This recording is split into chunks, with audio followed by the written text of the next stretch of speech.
Hi, and welcome to the Highline with Liam Anderson Motorsports. I'm Jenny Funk. I am the Communications and Marketing Manager for the LLC. Hi, I'm Liam Anderson, driver of the number 18 Coyote chassis. I'm Sean Anderson, Crew and Kart Chief for the number 18 Liam Anderson Motorsports. Today we're going to talk a little bit about fundraising and some of the stuff that Liam does to support kids with cancer. Hi, I'm Liam Anderson, driver of the number 18 Coyote chassis. I want to say thanks to Crouch Auto Body for sponsoring us this season. You can call Crouch at 410-398-9420 or visit them online at crouchab.com for all your auto body needs. All right, guys, diving back in from the first episode where we talked a little bit about fundraising and what you guys do to raise awareness for childhood cancer research. So let's talk a little bit about how you guys first started to get into that. Well, honestly, it started with the death of Liam's mom, Samantha. One of the things that I remember about her was that not only was she a good mother, but she also loved the children very much. She loved all children. It didn't matter whose child it was. It could have been a best friend or someone that she saw out in public. It's just one of those things that we remember, and it's all in honor of her and in memory of her, basically, why we do this. But also, certain realities set in from time to time that a lot of people don't realize what happens. 200,000 children a year are diagnosed with some sort of childhood cancer, which is about 1 every 2 minutes. And seeing the struggles and everything of the families go through what they do, it makes our heart bleeds for them, and we just want to reach out and to try to help out as much as we possibly can. And I know that some of that came from the work that you do. You transport sick kids from a pretty well-known hospital in the area. Right. So what have you gleaned from doing that? What has put a weight on your heart in that area? Well, it's a slap in the face. It really is. I mean, when you see these families go through what they go through, it just seems like the stars have aligned for us to be there and to try to help out. The awareness of it, a lot of people don't know what these families go through, the financial struggles, the heartache, losing time from work and things of that nature. That's basically just what we try to help and alleviate as much as we can. And a lot of times you don't know until that hits home. Right. So Liam, what's some of the things that you have done with your dad to help fundraise for childhood cancer awareness? Well, I remember at the beginning of the year, halfway through, we decided to make this system to where every lap I do, we donate $1 to childhood cancer. Right. So sponsor a lap program. Can you tell me a little bit more about that? Well, it's something that hasn't necessarily taken off yet. I think, of course, the economy has a lot to do with it. A lot of people aren't able to donate. But it's just another stab to try to spread that awareness as much as possible. But it's something we want to try to get into and try to finalize for people that can sponsor a lap to benefit a local family, no matter how much. I mean, anything helps. And I've seen you fundraise online even for gift cards for the families. Like, people don't think about things like these families need gas, they need food, just toiletries, anything. So just gift cards even go a long way. Correct. Yep. Rather than just money toward the medical treatment. Yep. Direct donations. Correct. Absolutely. And I know that in the past, you guys have done a lot. You guys have fundraised for the foundation started by your grandmother in honor of your mom. Mm-hmm. So do you want to tell me a little bit? Do you remember doing any fundraising for that foundation? I do a little bit, but not much. How about the Christmas parades? Christmas parades, I did play a big part in all of those. Yep, very much so. Set up a float, with a banner on it, dress up like an elf, all the little things that the community likes to see. Liam has definitely been a big part of fundraising over the last 7-8 years. Oh, yeah. And I know at one point you shaved your head, or several points you shaved your head. Probably about 3 times. 3 times? Yeah, absolutely. So if you guys could estimate how much you think that you have raised monetarily for childhood cancer research, what would you estimate? We haven't necessarily kept track, but it's definitely somewhere between $12,000 and $15,000. I know at one point you were part of presenting over a $4,000 check from Singerly. So. Yep, absolutely. So, what are some of your memories from doing these fundraising events together? Because I know that part of it is you guys bonding. Well, what I remember the most is when we went to St. Baldrick's, and I did not really want to get. I did want to get my head shaved actually, but I was nervous because I was a little kid. You don't always want to get your hair cut. And it's not just a haircut. You guys are getting it cut up on a stage in front of everybody, right? Correct, yeah. And as a mother, you know a young child, when they hear the clippers go off, they get a little scared and you have to try to coach them through. But he did a great job. He's been doing a great job for the last 8 years fundraising for childhood cancer and research and, and monetary donations for families directly. Mm-hmm. Yeah. And have you guys... besides gift cards, besides monetary donations, what are other ways that you have helped the children? Can I say something? Yeah, absolutely. Yeah, the other day we actually bought a wheelchair and handed it and gave it to him. That's awesome. Yeah, that's something that definitely goes on. Medical equipment, things like that. He helps out a lot. He sure does. Okay, medical equipment. Wow, I was thinking more along the lines of like toys and clothes, but oh yeah, we did that last year, and I donated like a lot of my toys because I don't play with them much. Donated a lot of his toys, and we also bought several brand new ones for the children up at Nemours Children's Hospital to assist with that effort as well. And on top of doing all of that and the Sponsor a Lab program, you have a program where you choose a child every season and you put their name on your helmet to raise awareness for them. Last year it was Benny, and this year it's MJ. Yep. Mary Jane, unfortunately, she has lost her battle with cancer. It happens. We feel for the family. We've reached out to them as well just to let them know that we're here for them as a team. And also as a family. And it's one of the sad realities. But Liam will honor her on his helmet this year. As promised. And at the end of the year, we will ship the retired helmet to the family so that they may keep that. Okay, and that's a beautiful piece to keep in memory of their daughter. And how do you feel honoring these kids? Very, very, very good, but I feel like I can still do more. That's that feeling, but there's a feeling that you want to do more, but you're doing too much at the same time. Okay, so you guys are doing as much as you can with the means that you have. Yeah, Liam's such a good kid. He always thinks about other people first. He's always puts other people ahead of himself and wants other kids to be happy, and he understands exactly what they're going through because he's been through it on the other end of things as well. But he's always wanting to do more for these families and for these kids. So as a family member, you know what it feels like to lose someone to cancer, and you don't want that to continue happening. So I think it's pretty honorable that you're using something that you are passionate about to raise awareness. You're not just going straight for the gold there. You're also considering others in that. All the time. It's a beautiful thing. Always. All the time. And it's one of the things that we try to build character with. And one of the things that I've always told Liam, no matter how far he comes in life, no matter how much money he has, just always think about others. Absolutely. So if you could have your own foundation, say, money and resources were no limit. If you could have your own foundation, what would you do? What I'm doing now. What you're doing now, which is raising awareness and raising money for children's cancer research. Mm-hmm. Well, how would you like to do that? Like, are there other ways that you would like to fundraise if you had the means to do it? I really don't know. Well, he came up with one, but that's a little difficult to do.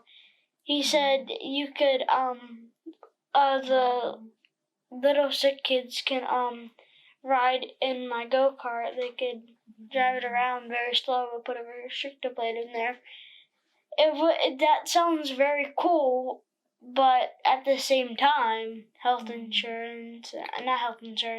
insurance regulations and things. There's a lot of things out there that just make things completely difficult, especially for good people out there that want to do good things. It just it seems like it's harder for them to do that nowadays, just because we live in a society where everybody's so happy, and you have to carry high levels of insurance for everything and things like that. But if money was not a factor, I could probably think of 100 things I would like to do.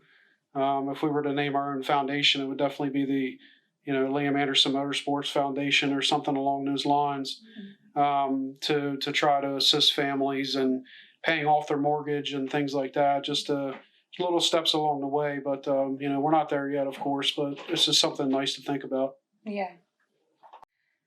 So, if you had your own foundation, would you want to work directly with the families, or would you want to have more of a hands-off approach? Well, definitely something we want to do is work directly with the families. However, again, you run into a lot of legal aspects of that.